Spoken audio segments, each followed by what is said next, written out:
drifting and skidding are two different things. They have different applications. So drifting is about leaning the bike over and starting to slide, but while the wheels are turning. Skidding is about locking up the brakes and letting, while grabbing a handful of brakes and letting that back wheel start to skid. So a little bit different applications. So what happens is with the drift, sometimes if you're coming in a little bit too fast, these open long corners, or if you really need to get the bike around something nice and tight, you'll often end up trying to drift, keep the wheels rotating, just so that the bike is getting as much traction as possible. It'll get you around those corners.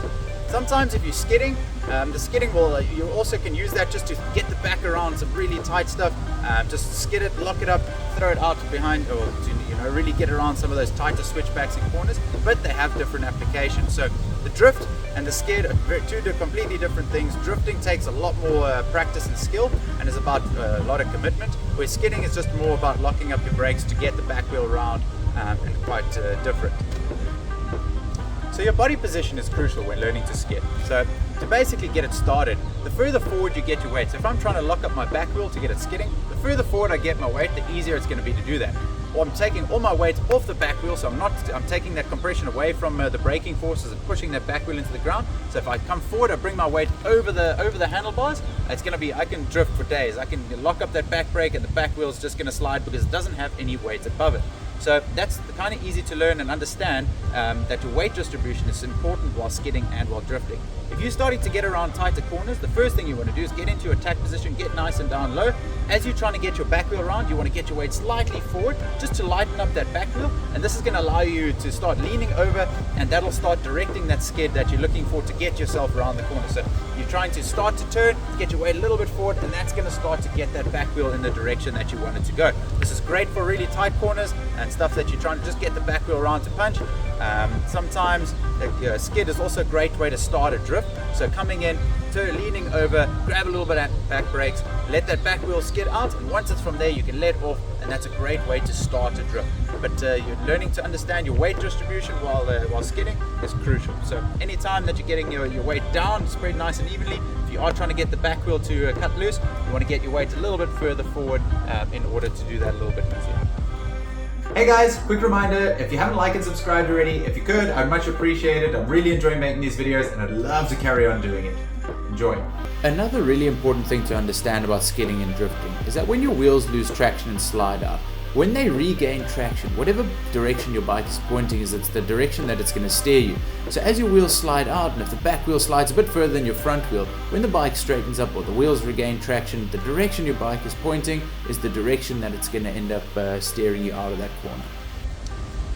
Your drifting body position comes from an understanding of your weight distribution again. So when you're leaning the bike over and about counterbalancing, when you're learning to drift, it's about committing to the corner. So what you want to do is you want to lean the bike over, and once the wheels start to cut loose, a lot of people open up, take the inside leg off just to counterbalance, because if the wheels do slide out, it's quite easy to just drop that foot and pick the bike up again. So what you can do is there's two styles. You can come in with a foot off, or you can keep your feet on while drifting. That's a really advanced technique, and if you see the best people in the world doing it, it's one of the most beautiful things that you'll see. It's really nice to watch someone drift correctly and properly. It just shows really great balance. So what you're looking for is, as you're coming into a corner, you're going to start to lean the bike over, and you can use the skid just to start this drift. You can or you can't, it's up to you. As you're progressing and you're starting out, I'd recommend just use a little bit of back brake to get the back wheel sliding. So leaning the bike over, leaning the handlebars down, grabbing a little bit of back brake. Your weight's going to be nice and centered.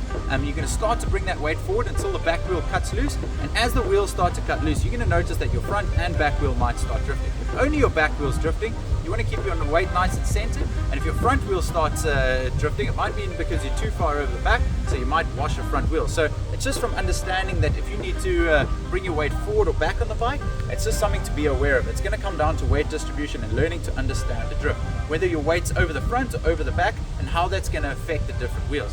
So when you're coming in, this is also something that's going to happen. It's something that you need a little bit of speed to do. You're not going to come in very slowly and start to drift. You need to start to come into corners a little bit faster, and use that speed to let the wheels cut loose and start drifting while you ride.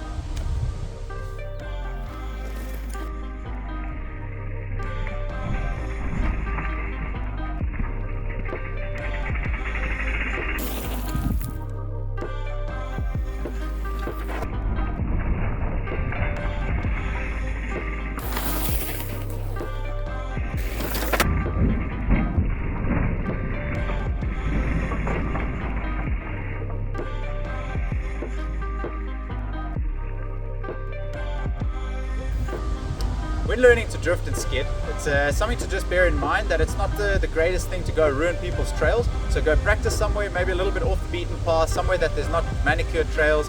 Don't skid and drift and ruin and blow up everyone's corners. Just go practice this in somewhere that is, like I say, a little bit off the beaten path, that you're not ruining anyone's trails or actually causing any havoc or damage. Just something to bear in mind that it's not the nicest thing to do. So practice somewhere that you know it's nice and easy and you're not going to break anyone's trails in the process.